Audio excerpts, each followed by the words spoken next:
defensively at halftime. Green Bay basically scored all their 28 points in the first half. Right. Second half, 0, nothing. 3 points before the end of the game. So hats off to the Colts. They did a great job in kind of keeping that offense at bay. We're going to show you that highlight in a moment. Colts winning it in overtime thanks to a field goal. Matter of fact, we have it right now. Let's show you what happened there in Indy. Again, a pretty good quarterback matchup with Aaron Rodgers and Phillip Rivers going at it on the Packers to win it 34-31. Rivers had 3 touchdowns, and he threw a pick. And check out the largest blown leads the Packers have had with Aaron Rodgers as the starting quarterback. This one, wow, this one's going to hurt. This one's going to hurt for a while. Up 14 on the road, but they can't get it done. Tim, bring in this conversation because you're down 21-7, you're the Colts, but you got Phillip Rivers there. You know, he's seen pretty much everything the NFL can throw at him, but to take his team sort of by the collar and force them to go down and tie the game, take the lead, what do you say about his performance?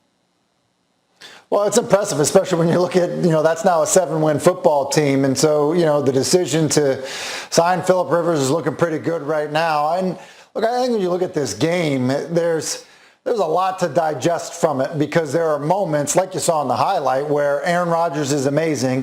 But then you have other plays in that game where he fumbles a quarterback exchange, and there's moments in that football game, as Rob was alluding to, in terms of what the second half looked like, a fumble on special teams, the inability to get a stop defensively. And so Green Bay that, at times has looked amazing, but yeah, I think the Colts had a pretty good recipe in the second half.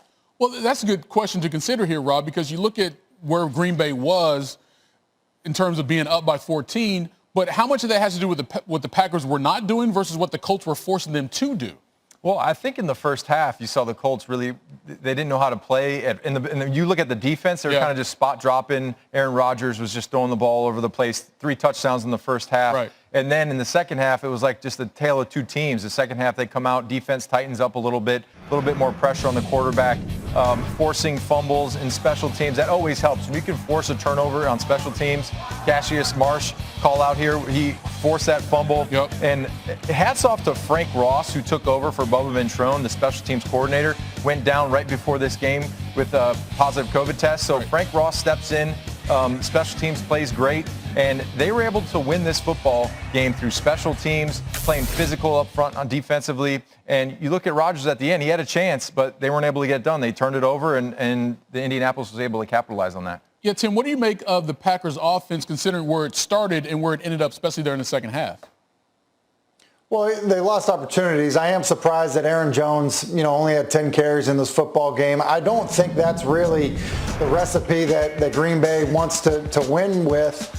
I just think there were elements of this for Green Bay that didn't play well enough to win. I mean, this is pro football. Fumbling a quarterback exchange at this point in the season is kind of, unacceptable. And then, Aaron Rodgers turns this one over. His